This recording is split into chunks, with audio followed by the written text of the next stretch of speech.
So let's talk about happiness. Apakah uang bisa membuat kita bahagia? Jawabannya iya. Tapi kita harus punya mindset dulu bahwa happiness untuk long term, bukan untuk short term. Inilah mindset yang harus ditanam ketika kita mau bahagia. Kebanyakan orang harus memiliki ini, memiliki itu untuk bahagia gitu kan. Kayak, gua harus ada rumah, gua baru bahagia. Gua harus ada iPad baru gua bahagia. Gua harus ada laptop gaming yang 20 juta, gua baru bahagia karena gua mau main game itu. Gua mau streaming segala macam. Itu adalah event. Itu adalah event yang hanya beberapa hari saja kalian bahagia gitu. Selanjutnya hari-hari kalian jadi biasa lagi. Let's say kalian beli iPad. Dari 1 sampai 10 kebahagiaan kalian jadi 10. Di hari tersebut kalian beli iPad. Beberapa jam kemudian, ya let's say 1-2 hari kemudian ya kan,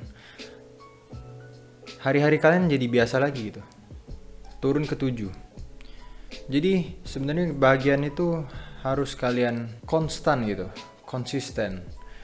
Skala kalian jadi 8 setiap harinya.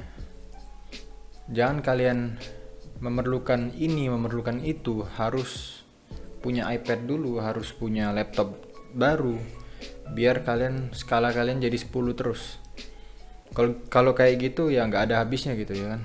Harus beli barang, harus beli itu, beli ini, harus traveling terus.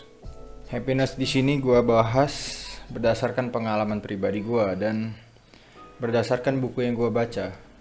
Karena gue suka banget baca buku yang berhubungan dengan mindset, yang bisa mengubah mindset gue, sehingga ketika gue lulus, ketika gue sudah beranjak ke pekerjaan, mindset itu paling penting menurut gue. Dibanding gue belajar tentang saham, belajar tentang ekonomi, yang paling utama itu adalah mindset terlebih dahulu ketika kita hidup. Terutama mindset tentang kehidupan, tentang masalah, tentang happiness, segala macam. Jadi buku yang gue baca itu ada 2. The Subtle of Not Giving a Fuck sama Everything is Fuck by Mark Manson. Jadi gue lanjut dari pertama, gue beli buku itu, yang pertama The Subtle of Not Giving a Fuck. Kemudian gue lanjut lagi ke buku Everything is Fuck. Buku tersebut sebenarnya cerita tentang hope, tentang harapan kita ketika kita hidup. Tapi gue mau ambil intisari dari buku tersebut tentang happiness yang bisa gue ambil gitu. Jadi yang pertama, cara happy itu adalah ngandalin diri sendiri. Karena gini, singkat cerita, gue pernah berharap orang lain untuk ingat dengan hari ulang tahun gue, hari dimana gue bahagia ya kan. Gue senang karena ulang tahun biasanya kan kalau teman-teman ya surprisein, ucapin ya kan. Dan di hari tersebut tidak ada yang ucapin gitu, tidak ada yang surprisein ke gue, karena dulu gue bodohnya itu berharap ke teman-teman gue yang toksik tersebut untuk surprisein gue gitu. Yang kenyataannya mereka malah lupa dengan ulang tahun gue, dimana gue itu sudah ingetin ulang tahun mereka satu-satu gitu.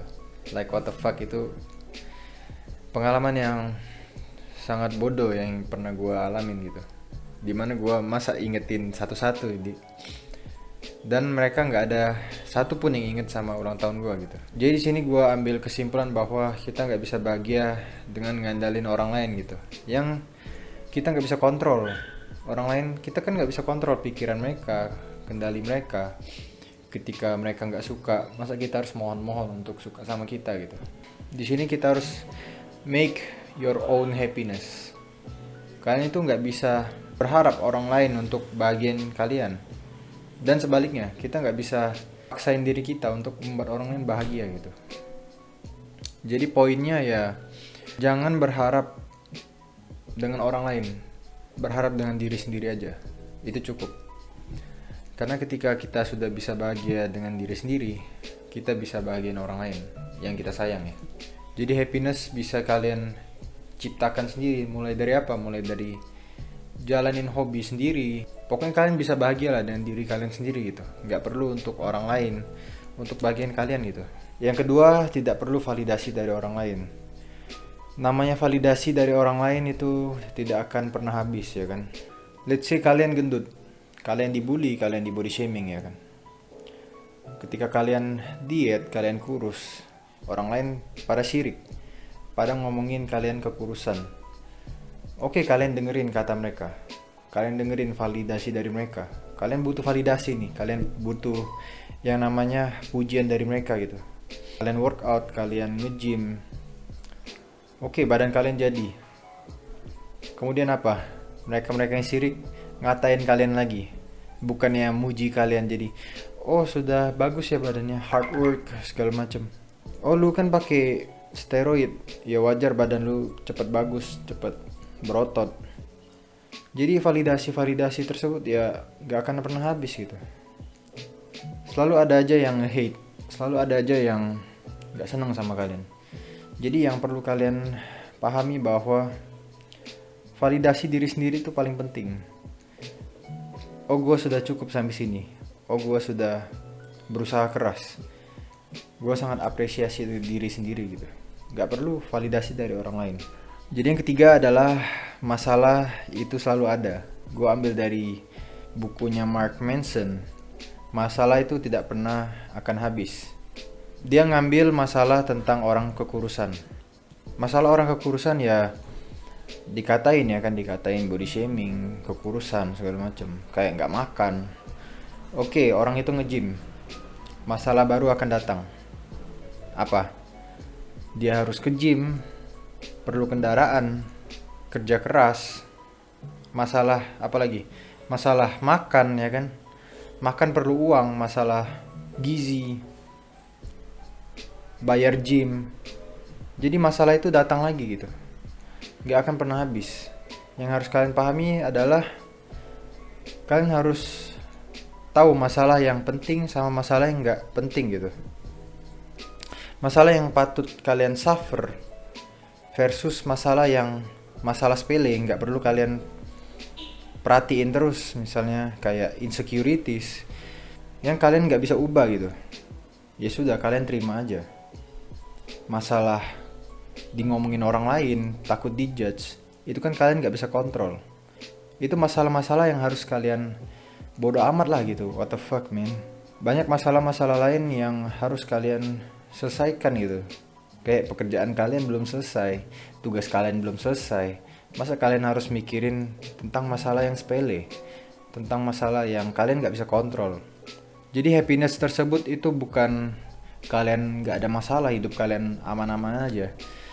Happiness itu adalah kalian tuh bisa milih masalah yang patut kalian suffer gitu.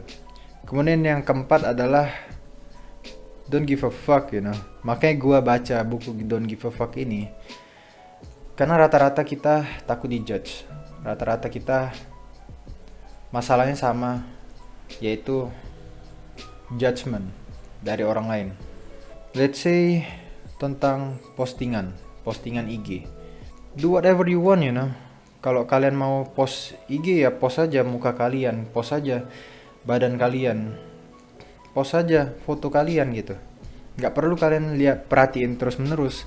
Oh gue jelek, gue takut dikatain jelek. Oh gue agak gendutan, takut dikatain orang lain gue agak gendutan.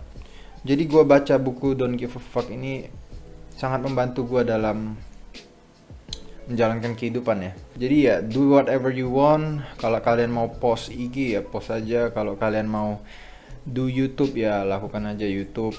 Kalau kalian mau olahraga ya olahraga aja gitu.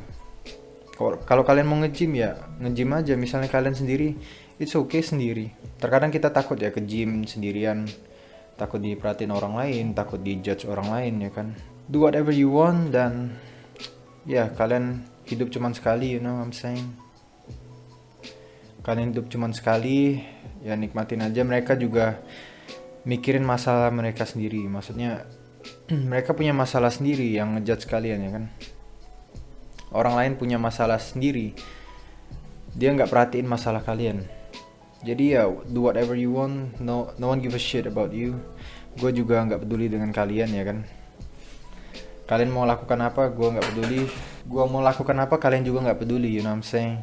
So yeah, do whatever you want, stop giving a shit about people, dan ya, hidup kalian bakal bahagia. So yeah, that's all for my video, and I hope you enjoy my video, and I'll see you guys in the next video. Peace out.